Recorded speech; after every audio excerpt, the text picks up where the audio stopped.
কে দেখাবো রোদে শুকানোর ঝামেলা ছাড়াই খুব তাড়াতাড়ি মানে 1 ঘন্টার মধ্যে তোমরা কি করে আমের আচার তৈরি করবে সেই রেসিপিটাই তোমাদের সাথে আজকে শেয়ার করব। এই আচার রেসিপিটা আমার কিন্তু করতে খুবই ভালো লাগে, কিন্তু রোদে শুকানোর একদমই ঝামেলা থাকে না। আর দেখো আমি এখানে খোসা সমেত আমগুলোকে কেটে নিচ্ছি, এরকম পিস পিস মানে চৌকো করে যেরকম আমের আচারে বানানো হয় ঠিক সেরকমভাবে। এই আমের খোসার মধ্যে কিন্তু একটা সুন্দর আমের গন্ধ থাকে।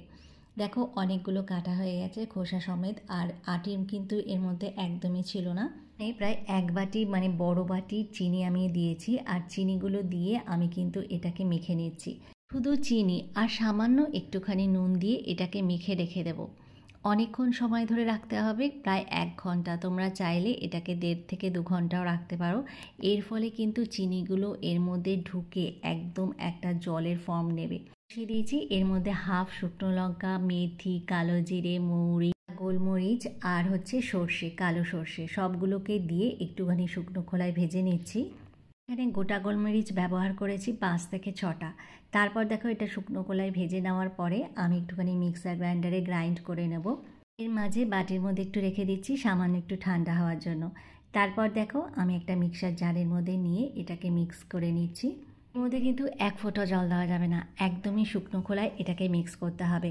তার মধ্যে দেখো কড়াইয়ের মধ্যে আমি তেল দিয়ে দিলাম, প্রায় 7 থেকে 8 চামচ সর্ষের তেল দিয়েছি। আর দেখো আমগুলো থেকে কতটা পরিমাণ জল বেরিয়েছে, আর চিনিগুলো একদমই গলে মেল্ট হয়ে এর মধ্যে ঢুকে গেছে। যত বেশিক্ষণ রাখা যাবে তত আমের মধ্যে চিনিগুলোকে ঢুকে একদম সফট হয়ে যায়। আর তেলের মধ্যে কিন্তু আমি প্রথমেই জলটা দেব না, শুধু আমগুলোকে দিয়ে একটুখানি ফ্রাই করে নিতে হবে। দেখতেই পাচ্ছ শুধু আমগুলোকে দিয়ে প্রথম অবস্থায় এটাকে ভেজে নিতে হবে। এখন কিন্তু আমি একদমই নুন দেব না, প্রথমে শুধু আমটাকেই ভেজে নিচ্ছি। আস্তে আস্তে কালারটা যখন একটু ইয়েলো হয়ে যাবে মানে খোসাগুলো একটুখানি হলদে হয়ে যাবে, সামান্য একটু হলুদ দিচ্ছি শুধুমাত্র কালারের জন্য, তোমরা চাইলে নাও দিতে পারো। তারপর আবার একটুখানি ফ্রাই করে নিচ্ছি।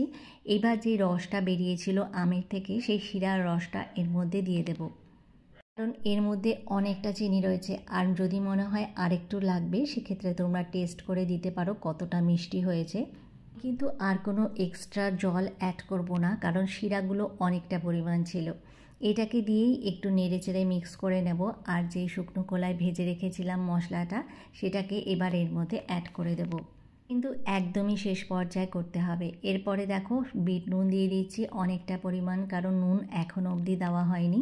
মশলা আর নুন দেওয়ার পরে ফ্লেমটাকে একদম বন্ধ করে দিতে হবে, আর একটু ঠান্ডা হওয়ার জন্য ওয়েট করতে হবে। দেখতেই পাচ্ছ কত সুন্দর দেখতেই হয়েছে, আর খেতে কিন্তু অসাধারণ।